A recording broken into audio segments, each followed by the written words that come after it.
house. I'm Terry Arnold. We named this Zoom call meeting with my Australian friends. So I'm very excited because we want to talk about lymphedema. So, Christine, would you introduce yourself?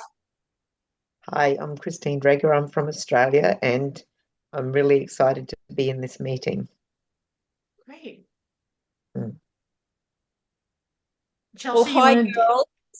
Yes, my name's Chelsey Jean, and through people like Christine, through my wonderful clients here in Australia, who are searching for more answers, searching for there has to be something better, right? And to help ladies with lymphatic and men with lymphatic conditions, lymphedema, lipedema, those types of things. So I am a naturopath. I've been looking after lymphatic conditions for over 20 years. And yeah, my mission is to make sure that we can spread the word and find out what else we can do because, I know that we can do so much better with education as well as support and treatment. So Terry, I've been listening to your podcasts and I just love how you're seeking out the professionals who also want to make a big difference. And however we can help here in Australia, you've got Christine and I on your team.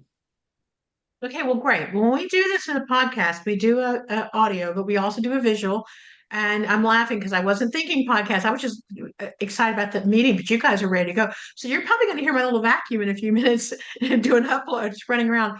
But because this could end up being on a visual, I want people to see. I actually have lymphedema, and I did not wear my sleeve today because I wanted to show you. This is, I don't know if I can get it in here big enough, but you can see my arm is Yeah. significantly bigger than the other arm. And you can really tell when I point my elbow, I call it my little fat baby butt arm. I had gotten up to what they call a class 4, and it was viewed as irreversible, and it was extremely heavy. I was one of the women who actually presented with lymphedema at my breast cancer diagnosis.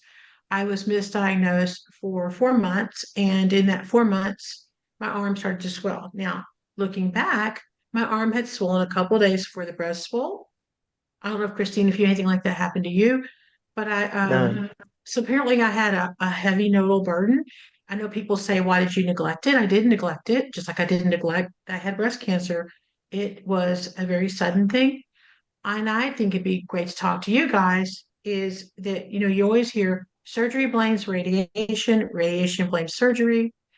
But I found out, and I talk about this on a page we created on the IBC network, or I call it my lymphatic journey, I think is what it's called, is that actual chemotherapy itself damages the vessels. So I compare it to a paper straw, those awful paper straws that get weepy. It makes the channels weepy. And you can't push it back. You can make it flow, but you can't push it back. So there's a lot to talk about. So who wants to Yes. start? Christine, did you want to start? Yes, I have the same. It's I my see that left arm. arm. Yeah. But I don't know what I did with it now. I had my nighttime sleeve on last night, and sometimes it makes it worse. Yeah. Sometimes it doesn't help. Yeah.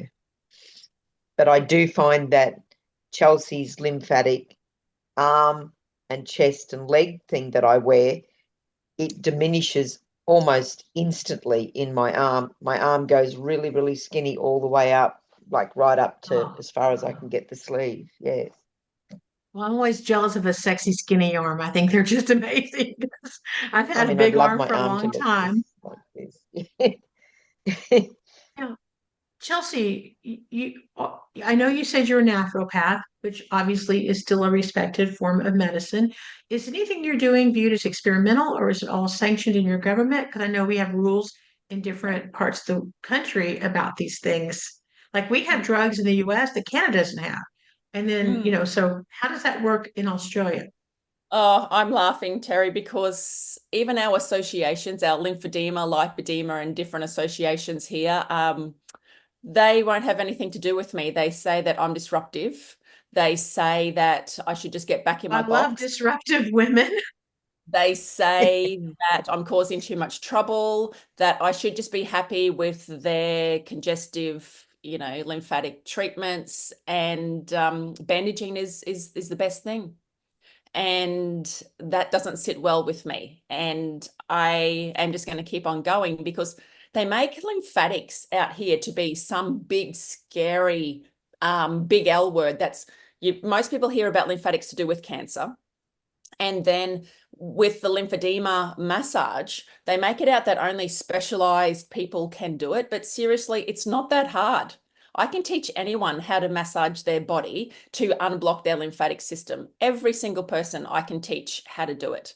And I just want everyone to know that they can take some control back and to ask, like you've been doing. You've been saying, hey, this isn't good enough. I'm going to ask questions. I'm going to find out more. Yes, that can be done. What about this? So I just want to empower people to be able to massage their body in the sequence that I teach, opening up their chest first, not just bandaging and forgetting. We're not, bandage and forget is not the answer. And it's not good enough for me and my clients. I started doing this when I was 19. I had my first clinic, and I just felt some rockiness, some hardness, some thickness around women's chests. And because I talk a lot, when I was massaging them, I would massage them face up, and my hand would just be on their chest, like checking in first. Hey, like how you going? How you feeling? And then for some reason, my hand then just started to feel different areas. I'm like, oh, we haven't been taught this in massage, remedial, massage school. What's going on here? But then by the end of my treatment, by the end of my massage, I would feel again, I'm like, holy Moses, like that thickness is gone. Those lumps have moved. What's going on here? This tissue now feels alive instead of feeling dead and thick and heavy and hard.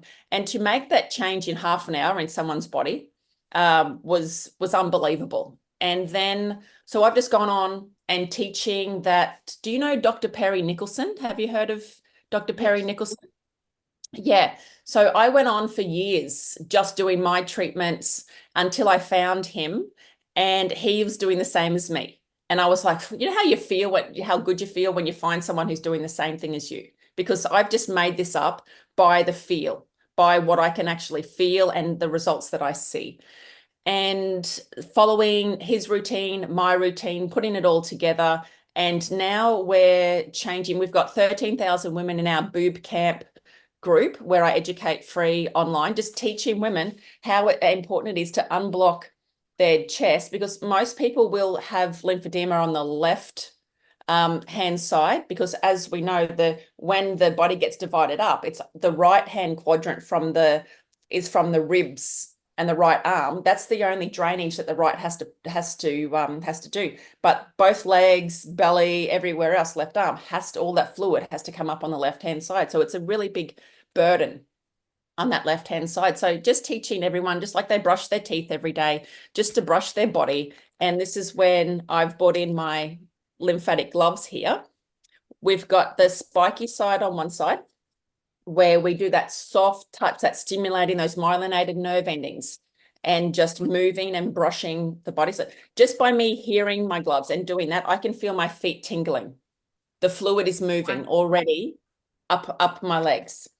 And then we use the rollerball side over top of clothes, sitting on the lounge, in the car, and then we can just move that, the tissue, change the structure of the heavier tissue and follow the same sequence. Like, I want everyone to know it's not rocket science. It's easy if we only knew about it.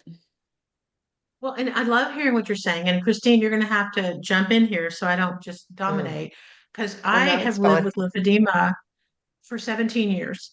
And like I said, at my diagnosis, they mentioned it, but at my diagnosis, nobody expected me to live. So they weren't really focused on it. And I foolishly thought this would get better. I didn't realize I was down a path. So, and I'm not blaming anybody because I was very ill. But what was interesting is when the year of treatment was complete, and I said, hey, my arm, it's really heavy, it's really swollen, it was difficult to dress. I literally had I had to find a lot of things that were sleeveless, and I'd have to buy them a bigger size than I needed to get both arms in them, into my clothes. Everything hung crooked because I was literally wearing clothes 2 sizes bigger than I needed just to get my arm even in a sleeveless garment. Now, and the heaviness of my arm was a problem. And they were like, well, you can wear a sleeve. But the problem is they labeled me and no one meant any harm.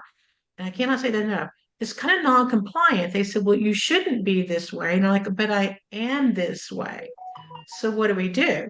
And they said, well, just wear a sleeve. Well, I found out if you don't have a lot of blockage, a sleeve can help, bandaging can help, massage can help. But unfortunately, I had a lot of blockage. They said, well, you shouldn't have a lot of blockage. Again, but I must because all these things you tell me should work don't, and they hurt. And sometimes even wearing the sleeve seemed to make it worse.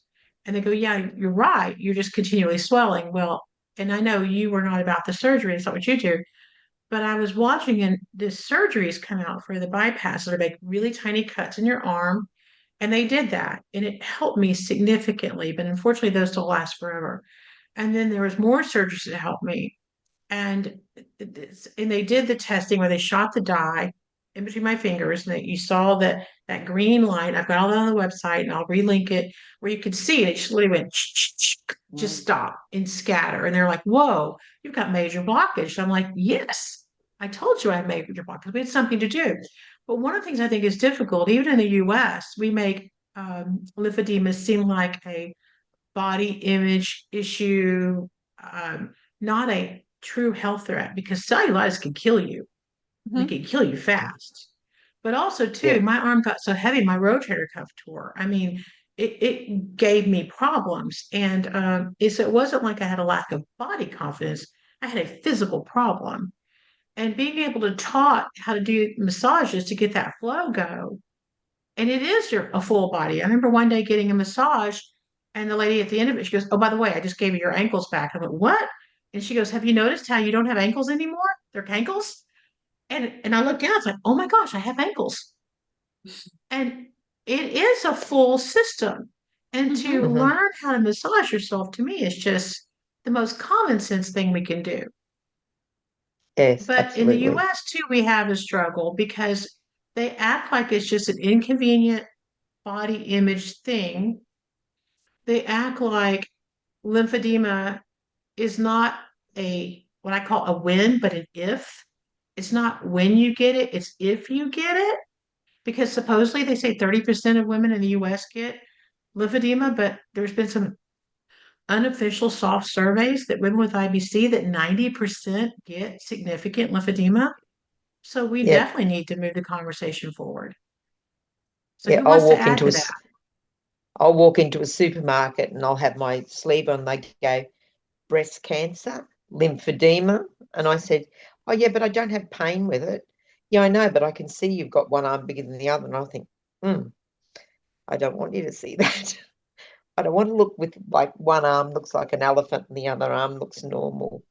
So, yeah, when I found Chelsey and I started doing the gloves, like I bought the gloves for my daughters, they're a bit hard to try and convince because they haven't, well, one's got an issue, the other one hasn't got an issue, but she's listening. And every time I see a video, I share it with from anyone who's talking about whatever. And they go, okay, mum, like I'm this person that says, if my brother comes here, oh, you need da da da. And he goes, oh, and I suppose you're going to say um, chlorine dioxide, and I suppose you're going to say methylene blue, and I suppose you're going to, and I said, yeah, if it's suited for what you got, yeah, I'll say whatever I need to say. But yeah, I didn't have any swelling in my breast. I didn't have any swelling in my arm with diagnosis. I just had a rash the size of a 10-cent piece on the inside of my left nipple. That was it. No pain, no symptoms, no nothing, no swelling, except this rash got itchy all day long. I'd just be scratching. And my daughter saw me for 3 weeks and she said, Mum, have you still got that rash? And I said, yeah, but it hasn't got any bigger or anything. It's just a sandfly bite. You know how they itch after? And she said, you need to go to the doctor. Lied on the doctor's couch. She said, you have a slightly inverted nipple. You have a tiny bit of orange peel on that area where that rash is, and you have the rash. So you're going off to have an ultrasound. But I have not had pain the whole way through. The only thing that gives me pain is the chemo. But at the moment, I'm not on chemo at all. I've stopped because of this other thing they want me to have, this radium thing, which I'm still terrified of. Yeah, that you're Well, I looking know my into. presentation. Oh, go ahead, Chelsey. Go ahead. Yeah, I was just saying that because Christine's now asking questions, right? She's wanting to know some answers before, subjecting herself to something that might be harmful. But so it's just asking questions again. And the medical, opinion on this is, oh, well, we've saved your life from cancer. We've saved your breast, or we've saved this. Who cares if you've got lymphedema? Like, we've saved your life. That's sort of their opinion on this. And my opinion is, and I've spoken to a lot of breast care nurses, and they tell me that they've only got an hour from when the patient comes in from their diagnosis, then to get them prepped for their next route of, if they're doing chemo or radiation or whatever. And the client, I've never been down this route, touch wood, but I can just imagine the 10 million things going through your head. The last thing that you're going to be thinking of, if someone says, oh, well, you need to brush your body this way to stop lymphedema, and here's another big word that's just thrown into all of these other words. So if we can make a way somehow to educate more, that breast care nurse only gets an hour. The opinion of the doctor is, oh, well, I'm saving your life from cancer. Who cares if you get lymphedema? Like, I'm just being blunt. And like you said, 1 in 3 women who have breast cancer will end up with lymphedema. And I think that's being conservative as well. Well, it's very interesting because I know for myself, I feel not that they did make me feel a little bit like lymphedema wasn't a big deal. And also somehow it's kind of my fault because I didn't do, they're like, well, just, put your arm on the back of the couch and watch TV at night. Well, you're in my living room. There's no TV. I don't watch TV. I'm a very busy person. I live in Texas. It's hot. I can literally walk out to the mailbox and come back in, and that little bit of sweat from that can't move around is already making my arm swell. Christine, you're slipping lower and lower Oh, into the screen. Sorry. Okay, I don't want to lose you. I don't want to have just the top of your head soon. And I can sit in the evening and crochet, and just that little movement makes those muscles get hot, and that fluid, because of all the blockage, is trapped. So I definitely needed more help. And if someone might see me today and go, "Wow, your arm looks really big." Well, I had a recent setback in the fact that it's been especially hot. And even though I am doing all the things, I know it's going to be bigger maybe for a few weeks until it starts to not be 110 every day like it's been lately. The heat definitely aggravates it, but it is a big deal and we can do better. And the only way things get better is when we're asking questions. Now, Christine, I don't know what all you're asking about your chemotherapy. I am not a fan of dropping what they call Western medicine and going completely alternative because I don't know anyone who's made it, but with IBC, but I do think we could do a lot of complementary things. And also, I know for myself in these 17 years since I presented, what was viewed as crazy off the chart experimental surgery is now being offered blanketly in the US as the new gold standard, which I love to hear that. So hopefully the questions you're asking will lead to new good gold standards. But can we visit a little bit if you don't mind? Because this is going to go public. What you're doing? And if you Me. don't want to say, we Oh, can just say the only reason I've stopped chemotherapy at the moment is because the chemo they've got me on is affecting my bloods, and my white cell, my platelets, and my hemoglobin have been way too low to have the chemotherapy. So okay. they have advised me that if I'm going to do this radium treatment, which is not next Tuesday, the Tuesday after is when I have the angiogram to see what's going on in my liver, because my cancer is totally contained in my liver. Then once they've done that, the week later they're going to do the procedure where they put this hairline thing in and zap the 2 major tumors in my liver, which one's 3 centimeters and one's 5 centimeters.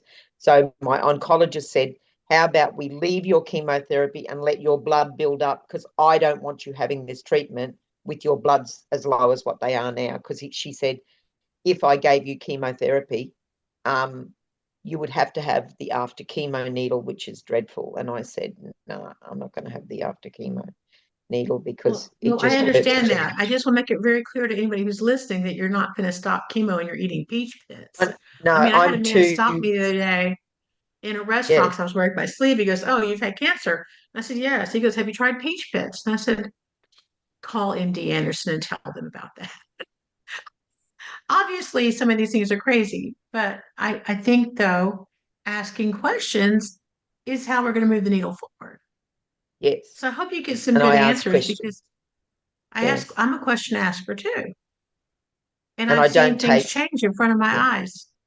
yeah. And I don't take, oh, you need to have this. Why do I need to have that? You need to explain to me why I need to have it and how I'm going to benefit from it. Because if I'm not going to benefit and you're just testing me because for the next person, then I don't really want to do this treatment until I've spoken to someone else who's had the treatment, because I don't know what I'm going to be left with after this radium one I and whether understand. it's And like I going said, to they help. kept telling me, well, this shouldn't be happening, but it was happening.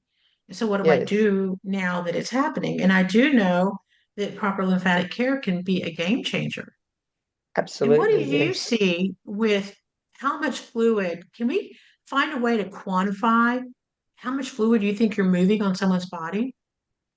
That's kind of a tough question, but I know when I had a reduction on my arm, when they did the bypass, they took 16 ounces of fluid out of my arm in the surgery. Yeah.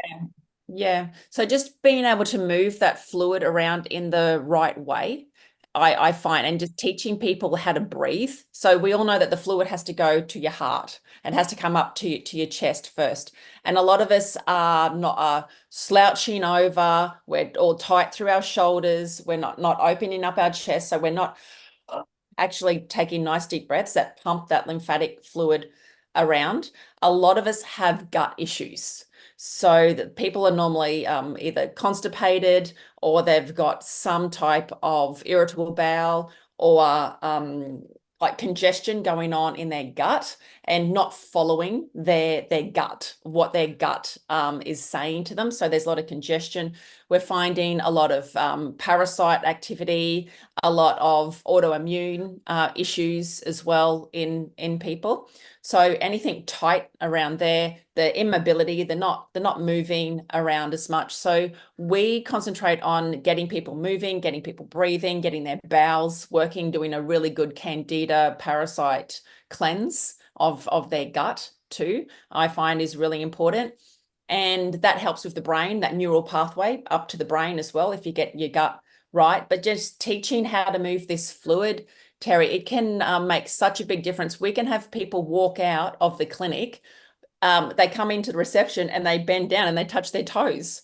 And like they haven't been able to do that for so long. Or they see the lumps and the bumps in their body. The tight bras, like if we can just get rid of these tight underwire bras and then the tight undies that stop the flow of fluid coming up people's body, any type of surgery is also going to impede, is going to stop the flow of lymph moving through the body. So just some of those basics, laughing, smiling, bringing some joy back into life is going to move this fluid around. But yeah, lots of before and afters of seeing the fluid actually move. And that's why I've got my own range of compression devices here that will fit every type, every size body. We do have extenders that you can zip in and out, because I think spending half an hour in a motorized pump a day is way better than putting a sleeve on 24/7. And that's why we use the gloves first and activate all of the lymph nodes. It's like you got to open up the toilet seat before you do your poo. Okay, you've got to open up all of those lymph nodes and then push the fluid towards them, making sure that your bowels are working to get rid of all of the junk, because we're shaking up a body that is full of all the toxic environmental mess. I don't know if it's happening over there, but they spray our skies with poison. The amount of poisonous material, even like all of the estrogens now that are found in our water, our drinking water, there's over 300 different chemicals that are in our water here. So Like, please, we can't drink our tap water. We can only have filtered water. Our food is sprayed with so many different chemicals. We're just, it's really, it's hard, and we can't just live in a bubble. There are always going to be these toxins around us. But if we can just help our body unload, unpack, and clean and clean and clean, like, I feel like I'm a cleaning lady. I'm just helping people clean their body and clean their body and clean all of the time. So moving all of this around can create a bit of a mess. It's like having a mat on the floor that you will keep clean. Like, you get a new mat, it's like you're going to vacuum it every day, and you're like, don't walk on that, like, don't let the kids on that, don't let the dog wee on that, and all of those things. But after a while, if you're going to not look after it as much. And then if your vacuum cleaner is only a Kmart, special, and not a fancy $1,000 Dyson, you're going to end up with lots of scum and dirt and mud, like, stuck in this rug. And as we're shaking this rug, doing this easy sequence, there's going to be toxins that are going to come up, and your liver has to be able to deal with it. And that's why with Christine, we're doing some extra liver work to help her liver process all of this pharmaceuticals that's been putting in, all of the, the chemotherapy and cancer treatments that she's doing, but all of the environmental toxins as well. So everyone's liver is under such a strain. And then we start moving the lymph, it's putting more garbage into that system as well. So it's one thing to say, oh yeah, I can brush my body, but how is that shit getting out?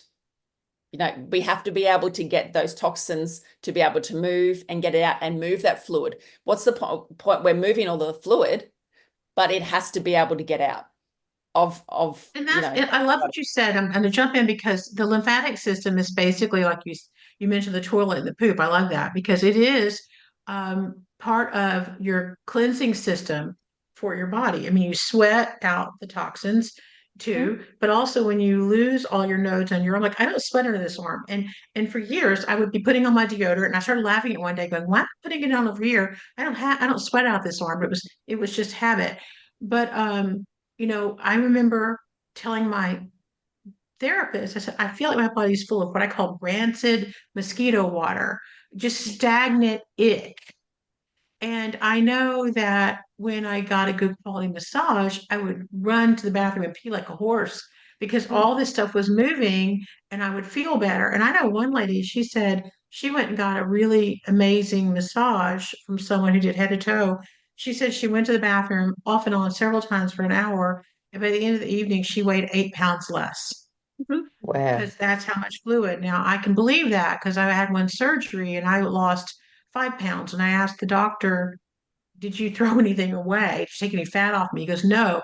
He said, when we cut you open, he goes, I don't mean to be gross. When we cut you open to the bypass surgery, he said there was fluid all over the floor. I've never seen anything like it. He said, you were very swollen. And I believe that. And if you can see behind me, there's a little bounce thing here, mini tramp. I Yes. use it and for rebounding because I find that kind of shakes it up. And I'm gonna say one more thing. Yes.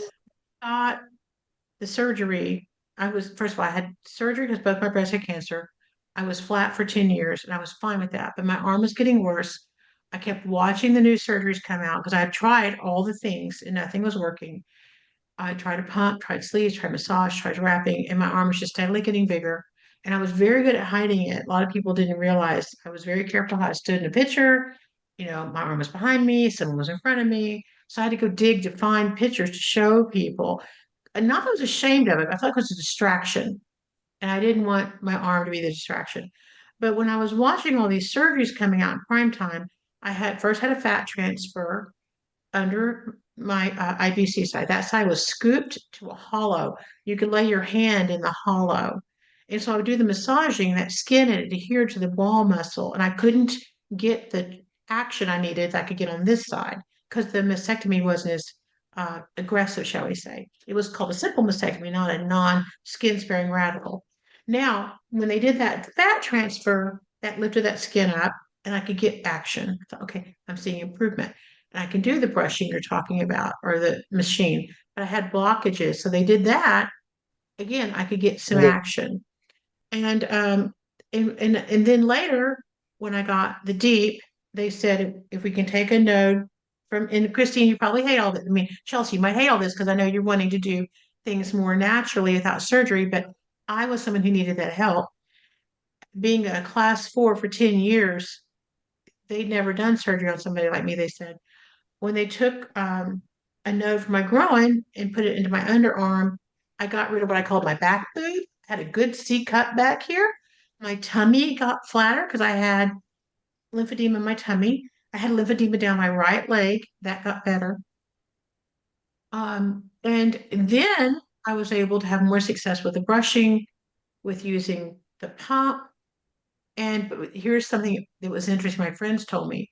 They said, we think that not having breasts was bothering you more than you realized. I said, well, what do you mean? They go, I think I was okay with it and I didn't mind. And they said, well, you're just different. You're more perky. I was laughing at the use of word. But I told them, I said, I always felt kind of sick. I could feel that rancid mosquito water in me. I always felt kind of punky, my mom would call it, like I was getting the flu, just not myself. That feeling was gone when that fluid was gone. Mm-hmm. And that was quite a remarkable thing. It wasn't a psychological, I'm missing my breast, although obviously we don't want to lose a body part. Um, I literally felt healthier and my skin tone color changed. I was always a little greener, a little sallow. I looked better physically. And I could tell because I quit wearing makeup as much because I didn't feel I had to cover up that kind of dullness that I had.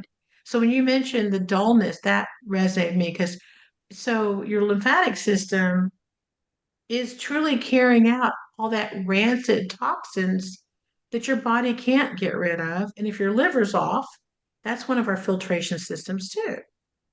Mm. Yes. But that was Yes, it's my like a sludgy experience. dam, right? It's like a sludgy dam, like you said, with the mozzies, and if you don't replace that water, your body, all of your body is living off that sludgy dam water, getting recycled all of the time. That's one thing I really enjoyed when I was learning, and people can look on the website and I'll cross list these things is because one thing they explained to me is, of course, y'all all know this, but a lot of people don't know this. Your lymphatic doesn't have a pump. It's off of a motion. It's not like your heart. So the traction of those light massages matter. Rebounding matters. That methodical pressure of a massage machine matters. And so what happens though, if it's not being moved, it becomes sluggish and thick and it hardens and you get blockage and you get stagnation. And then it creates, Christine, you can probably answer this. I mean, Chelsey answers this better than I can. It creates, I was told, proteins that are almost like a plastic that are inside your body. Do you want to mention that? I want to throw something at you as a curve, but I'd be curious what you think. Yeah, That when it definitely. thickens, it gets like a plastic. Yeah, like collagen and like calcified, that calcification. Yeah, that thick Mm. protein. Definitely. And those lumps and bumps, like I can feel them in people's bodies, but I can feel them change and I can feel them move as well. So definitely we had Sujana on in boob camp. She's a physiotherapist and she spoke about the calcification and the proteins. What was she saying? She went into it really well about the detoxification pathways and the proteins. Oh, I just What you can't can think of it. do is Oh, you can look it up and you can send it to me. We'll cross yes, link it because I can tell you my own body, I can feel it because when I rub my hand on my left arm that doesn't have the lymphedema, the the little pores, it's smooth. It's smooth. And I'm not a hairy person. I'm pretty bare. But when I rub my hand on my arm that's affected, I feel little prickles in the pores. And my doctor said that's the collagen getting out. yes, yeah. And I will say something because I have no shame about anything. When I had my deep flap, which they did a beautiful job of putting me together, and they did a lot to help me, I developed what I call a Ken doll. I know there is a medical term for it, where you get a little bump on your pubic area. And what it is What's interesting for me is I wish I had not worn low panties because that low panty line made a bit of a dam.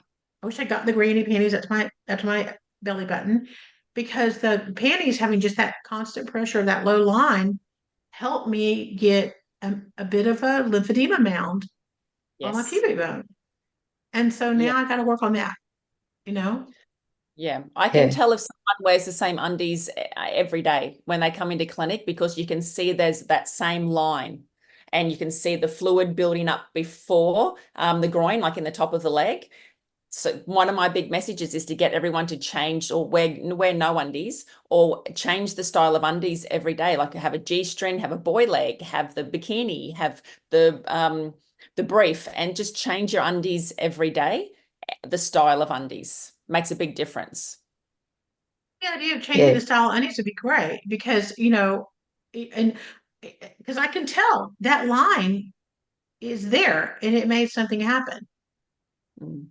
I mean, it's not the end of the world, but I don't want a boob down there. Yeah. And That's kind of what I feel like I've got. then you've got the cesareans, and then you've got any other abdominal surgery that, lots of young women are having these days because endometriosis and, lots of other hormonal and reproductive problems, happening. So any type of surgery is also going to inhibit the lymphatic system. And like, I think it's great that moving a node the ability to be able to move a node from your groin, because like we've got 300 in our gut, we've got 300 odd in our chest. So to be able to relocate and one where you've had others removed, to be able to move that fluid around, like I think that's wonderful for that surgery to be able to happen, Terry. Yeah. Well, like I said, I know I don't want people to jump to surgery. I think there's a lot of things we can do for our wellness before that. But again, I've been living with this for, at the time of the surgery is 12 years. It was extremely advanced and it was getting to the point I was going to have to start putting my arm in a sling because it was so heavy to lift. And I don't want to make light. And God bless anyone going through cancer. And like you said, touch wood, I'm very grateful the treatment worked. But in some ways, what made my life really hard was not my cancer diagnosis, but being left with all this significant lymphedema because it does Mm. bring its own danger of, I got a lymphedema, I got a cellulitis infection, I've been in the hospital. You can die. Women do die from cellulitis. And I was very, very ill over just a minor scratch that got infected massively within 15 minutes. Yeah. And it was an emergency situation, and we don't want to have to do that. Yeah. How My do we change? husband's had that Yeah. cellulitis lots. Not anymore. Not anymore, but he was getting it all the time because he has lymphedema in his legs and his belly, but not his arms. Not his arms, but we just put the whole suit on him. Well, it can be Mm. affected in men and women in all kinds of reasons, in all kinds of ways, but I think it's something that is kind of like the little redheaded stepchild, I call it, of breast cancer. We're not supposed to complain. We're supposed to be grateful we're alive, and we are grateful we're alive, but also we want a better quality of our life. We want to now take care of ourselves. And how can we move the needle forward to what will be the new cutting edge standard is my question. Yeah. I'm Mm. on board with anything that we can do to Yeah. educate. I think it's going to have to come from people. I think it's going to have to come from women asking the questions and maybe just demanding some, and I think it's just going to have to come from the bottom up. I don't think that it's going to come from the top down, from what No, I I've. don't Well, I think it tried to. either. Because what were you going to Uh, say, Christine? well, I tried to talk to my oncologist, and I said, we come in here and we sit. Your chemo's not ready, and we're sitting waiting. If you had a masseuse lady in the next room where we could go and have like a bit of a spa time, soak our hands, soak our feet, get some moisturizer, have a lymphatic massage. She said, "Where would I put that?" I said, "That room in there where we used to have telehealth." She said, I love "Oh, that Christine, idea. you Well, have some wonderful ideas." And I said, even going in there and getting our fingernails done and manicured and our toes done, because mine are all tingly all the time, like my feet. When I put shoes on, I feel like I've got sand in my shoes. So I wear socks and shoes some days it just drives me insane that I have to put socks and shoes on, because then I can't feel it. I can't feel the tingling in my feet and the tingling in my hands. But I said, you could make this place a more pleasant place to come. And rather than of sitting there for 3 hours, or have someone coming in showing us how to do body. And she goes, oh, it's probably a good thought, but probably not going to happen. I said, well, I'm not going to shut up about it. So just wait for me. I do think they do need to do better, because I know one day I was struggling to get my sleeve on, and my therapist went to the back and he got this little thing called a donner.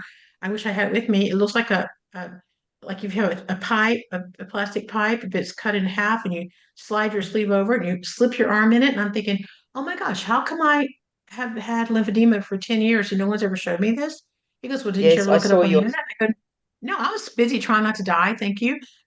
And there's this thing, and I cannot tell you how many times I had a bruise on my cheek, or fear I'd pop out a tooth by pulling this thing on and struggling and being a Oh, hot, yes. sweaty mess. And when you get sweaty inside your sleeve, then you can get chafed.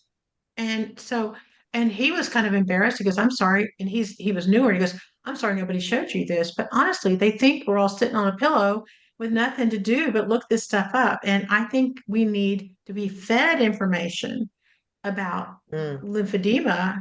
And I know I have excellent insurance in the US. I can only still get 14 massages in a year, which is not adequate. I need a massage every week, a lymphatic massage every week. Now, I can do a lot of mm. it myself, but I can tell you, I can't reach my back. And when you said touch your toes, I can relate to that, because there's parts of me that just don't want to move right, and I could stand some help. Yeah, well, What lymph will always flow takeaway from the back to message? the front. What's that? Lymph fluid will always flow from the back to the front. So as long as you're concentrating on opening up all of the front, as long as there's not those big blockages in your back like you had in your arm, that fluid will flow from the back to the front. Yeah, so just concentrating on opening up all through the front area, then hopefully that will just, it's like when you got moving a train. If you can move the engine first, then it will pull all the other cabooses through with it. Well, I know, and it does matter, because I know when I get a good quality massage, I have a better range of motion in my neck. Yes. Because this side would get stiff, and they actually at one point told me that I couldn't turn my head to the right at all, and they said, you might need to stop driving. And I'm like, they said, we worry about your vision when you're driving. I said, oh, I live in Texas, shoot me now. I mean, not to be able to drive, but the massages gave me the mobility I needed to drive safely. And Yeah. so anything we can do to expand this conversation means a great deal to me.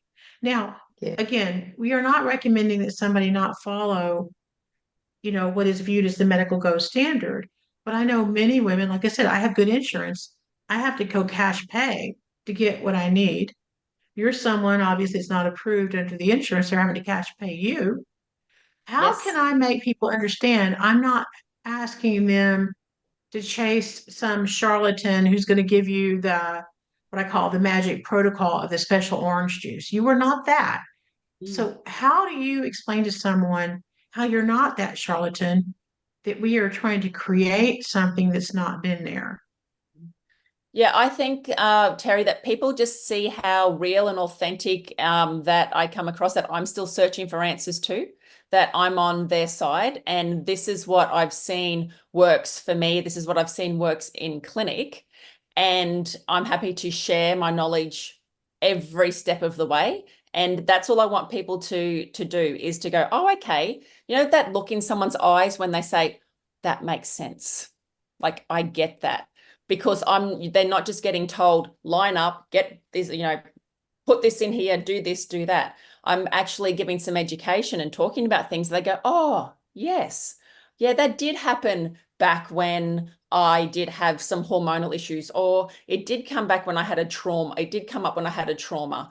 Or yeah, you know what? It does feel a little bit lumpy. Oh no, that does feel a little bit better. So every little step of the way, when people will go, oh, yeah, you know what? I feel a little bit better. Or they talk to a friend who says, this is what they've done. I've taught over 400 therapists in Australia now to do exactly the same sequence that I do.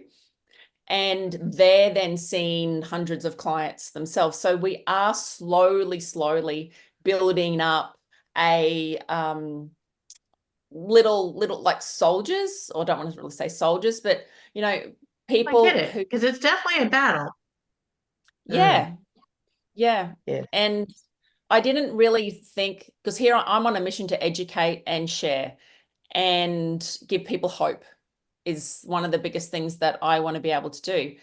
And I didn't think that I'd come across other people who are more on the medical side of things trying to shut me down because they've got the way that it works. Like, you go into the system, then you go here, and then you go there, and then you go and see your lymphedema specialist, who would then just you wait 6 weeks to get into, and then they just measure you, and then you go out the door again. And they're upset that I'm teaching people online self-lymphatic massage.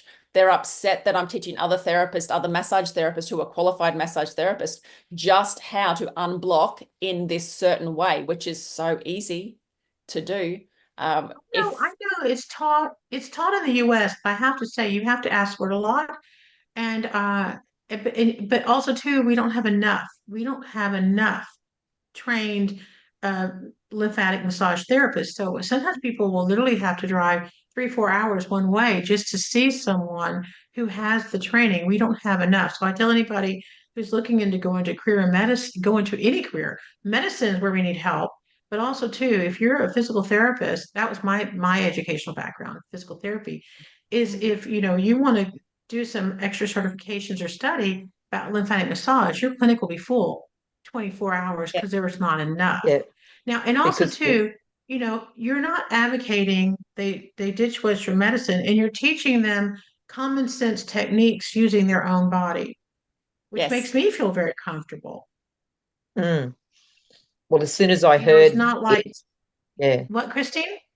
as soon as I heard about Chelsey, I've been searching, and I was going for a weekly massage, which was costing me $100, and it was virtually a real soft, flicky massage. It wasn't one that actually pushed the fluid through. So every week, and then the lady said, "Oh, have I never told you about my sleeve?" So she put one on just on my right arm, on my left arm, and it'd be on for, I don't know, 40 minutes while she did the other massage.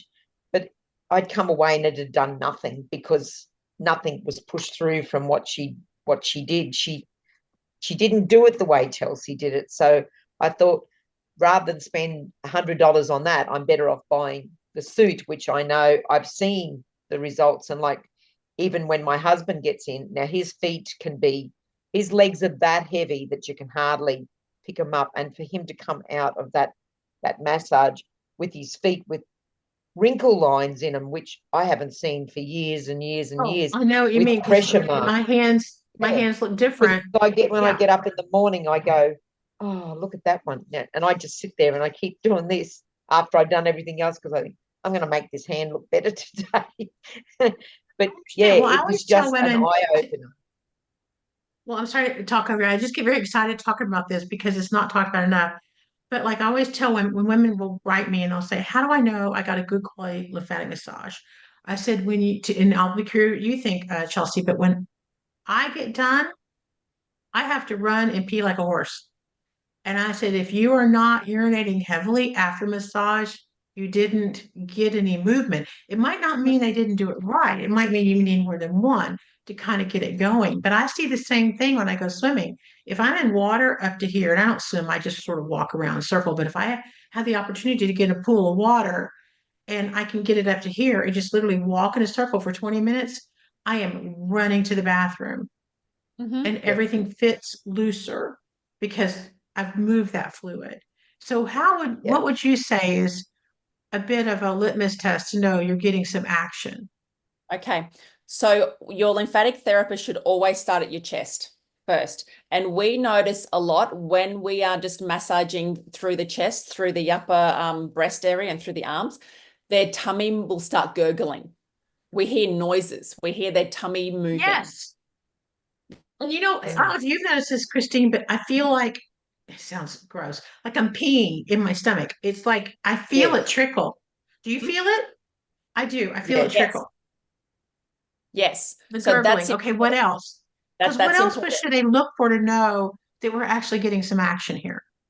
Um, every single stroke needs to go towards the chest. There's no stroking down.